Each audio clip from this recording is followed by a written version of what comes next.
This here is the new third generation Audi Q5, and there's only really one important fact that you need to know about this car. The Q5 is Audi's global bestseller.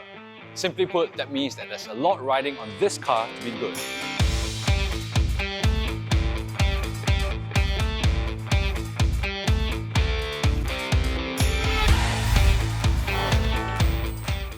Now, before we continue the review, if you are thinking of trading in your car for something like this new Q5, try selling it with quotes instead. Quotes help you sell your car quickly and easily. With the new Quotes doorstep, get professional inspection by a certified mechanics at your convenience anywhere on the island. Quotes will then auction out your car online to its wide network of dealers to bid on your car. Once bidding is complete, Quotes will update you with their best offer price at no obligation. It's that easy. To find out more, visit quotes.com.sg. That's quotz.com.sg. Now back to the review.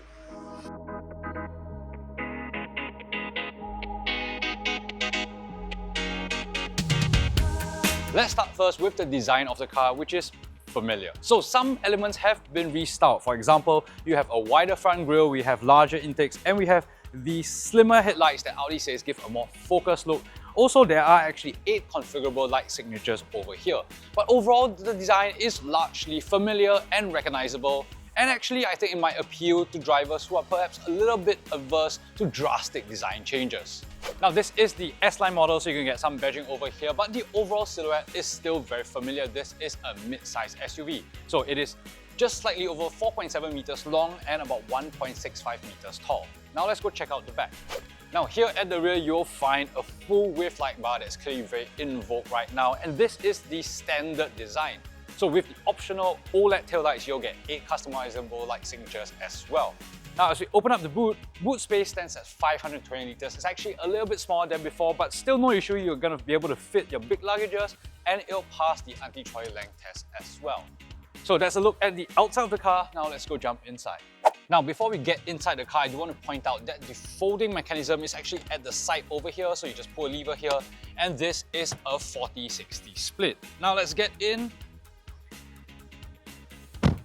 In terms of space, I think it's what you expect from a mid-size SUV. There's a decent amount of legroom and actually quite a lot of headroom. So, you know, it's nice and comfortable. I do like these seats in terms of the design. I also like the headrest that kind of cradles your head a little bit. Now, in terms of amenities, we do have rear aircon vents with a climate zone here, and we have 2 USB-C ports over here as well. And if you fold down the middle armrest, there are 2 cup holders here. Now, let's slide over to the middle seat, and look, there is a massive hump over here. So this is an all-wheel drive model, so the transmission shaft is running over here. And that means that you're not going to be able to tuck your feet over here. But that being said, I think there's more than enough space on either side to put your legs, and you can still sit quite comfortably. I mean, it's a relatively narrow seat, right? This is, you know, obviously these 2 seats are going to offer a lot more space, but you know, I think even for a, let's say, average size adult like me, I can sit here quite comfortably. The only thing is that, yeah, the aircon is going to be blowing quite directly at you over here. And other than that, we also have some sunshades over here, so that's good for very, very bright and hot days. But yeah, you know, it's, I think all things considered, quite a straightforward rear cabin over here. Plenty for a standard size family. Now let's go jump in the front where the changes are much more noticeable. So here you'll see the new generation Audi cabin, and it's the one that made its debut first in the Q6 e-tron, so there's going to be a lot of similarities. So the big thing, of course, is this curved panel that houses the 11.9-inch virtual cockpit as well as the 14.5-inch MMI display.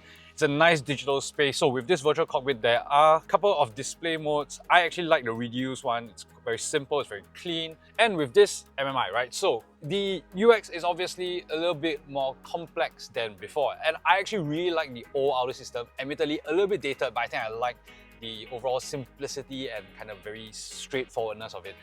This one actually still works quite simply, right? So I think the overall use is helped by these shortcut buttons over here. They are customizable, so you can just drag and drop your mainly used functions. So for example, I have CarPlay set up, you can have your car settings here and then your overall settings over here. And of course, this is the app screen and then your home screen. It's quite a simple system to use.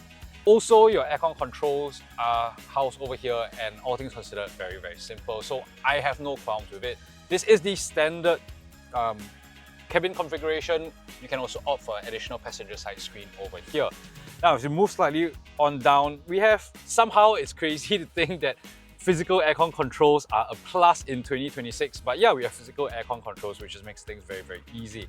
Now, I do like this new central space, right? It's a lot cleaner, it's flatter, you don't have any gear stick here, so it's a nice clean space. You have two big cup holders, you have a wireless charging pad. This is a standard one. I believe that they can also option for the higher charging power one. And then we have obviously this new gear selector over here, and just a few simple buttons over here. So your drive select, you can hazard lights, and then this turn off your traction control. And then this gives you access to all your various driving safety and assistance features, and then obviously your camera. Now, move down over here, this is obviously a central glove box. I will point out that there's this tiny storage slot over here, but I'm not actually sure how useful it is, because once you close it, it kinda can't really put anything there anymore. Maybe you can put your keys here. But even then, it's kinda not so easy to reach. Now, a couple of other things, we also have the new steering wheel. I like the steering wheel. I like that it's skinny. I feel like a lot of manufacturers now have moved to thicker and thicker wheels, so I do like the soft diameter of this. We still have these haptic controls. They're fine. Don't love them. Bring back physical controls. But yeah, you can adjust. For example, here you can adjust your various screens over here, and then these are your audio controls. Now, the other big thing, of course, is this panel over here, right? So this gives you controls for your wing mirrors, for your seats, etc., etc. And it's fine. I don't love it in terms of how it looks. It's quite there, but otherwise, not much to complain about. I will say, materials-wise, I do like the overall material set. So obviously, there are going to be some, I guess, plasticky parts over here, but in a lot of your main touch points, I think materials feel nice, they feel expensive, and that's what you do expect from your Audi. Some concluding thoughts about this interior: it's comfortable, it feels premium, and I think the thing that I appreciate the most is the fact that the overall user experience just feels simple, and I like that about this car. So let's now take this Q5 out on the road and see what improvements have been made. The Audi Q5 mild hybrid is powered by a 2-litre turbocharged engine, producing a combined 201 brake horsepower and 340 Nm of torque. It's paired to a 7-speed S-tronic dual-clutch transmission and goes from 0 to 100 km/h in 7.2 seconds. The car has a claimed fuel consumption of 12.8 km per litre. To find out more about the Audi Q5 mild hybrid or any other car, head on to Sgcarmart.com to help you make the smart choice on your next car.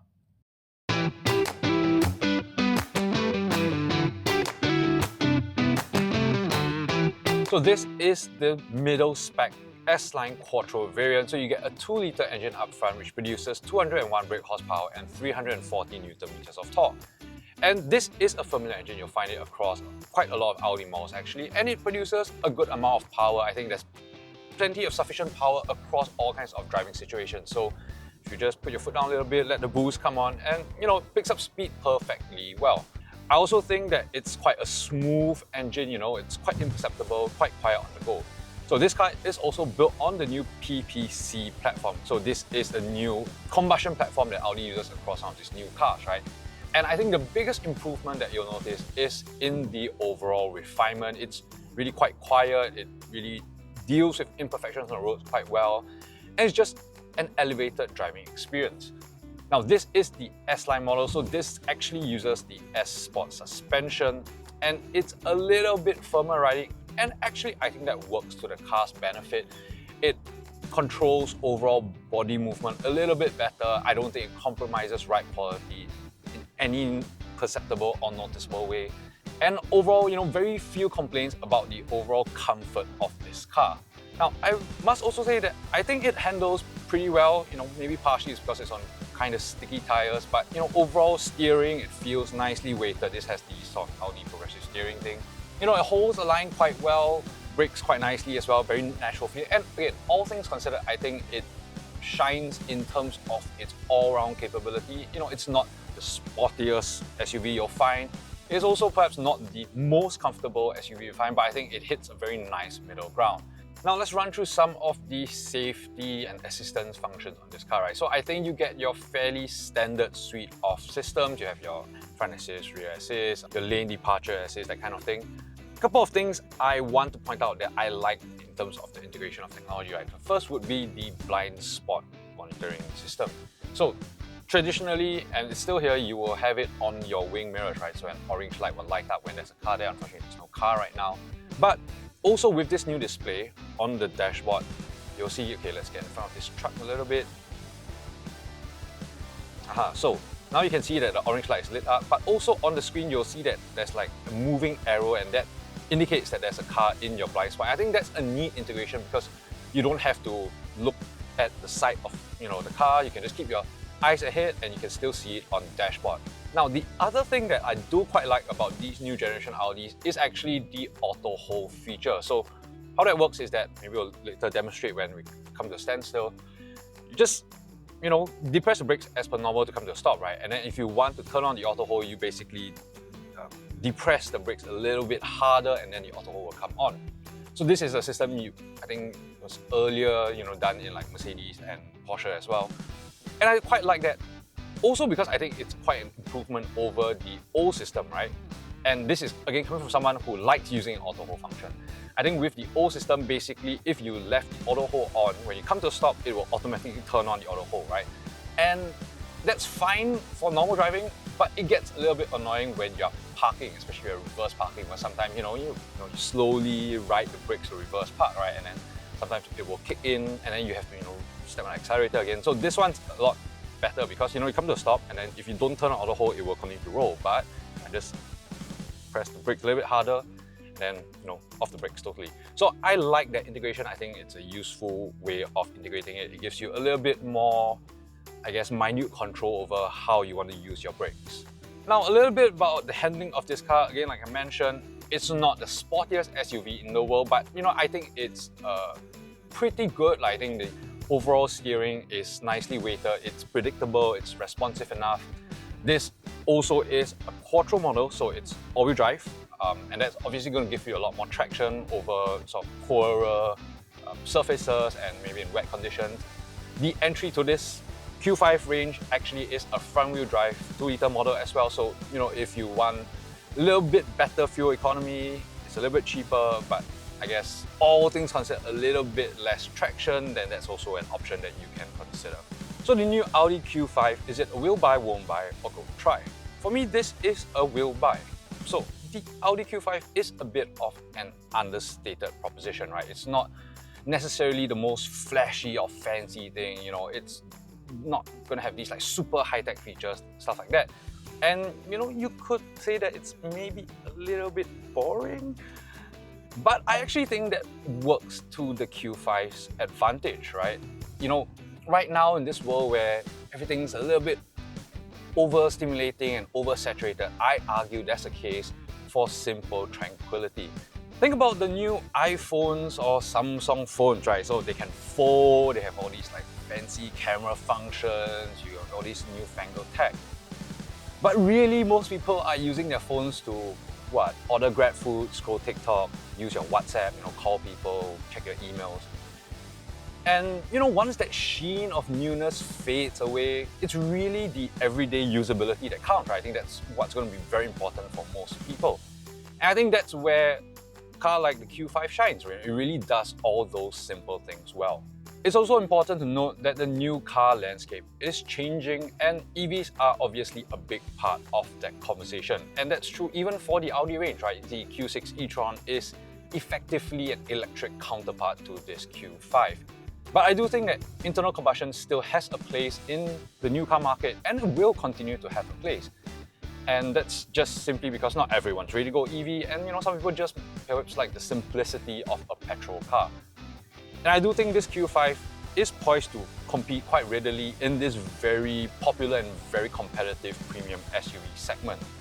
So the Q5 range starts from about $348,000, and that means that it's actually the cheapest offering in this like premium SUV segment, right? It's cheaper than your X3, your GLC, your XC60s.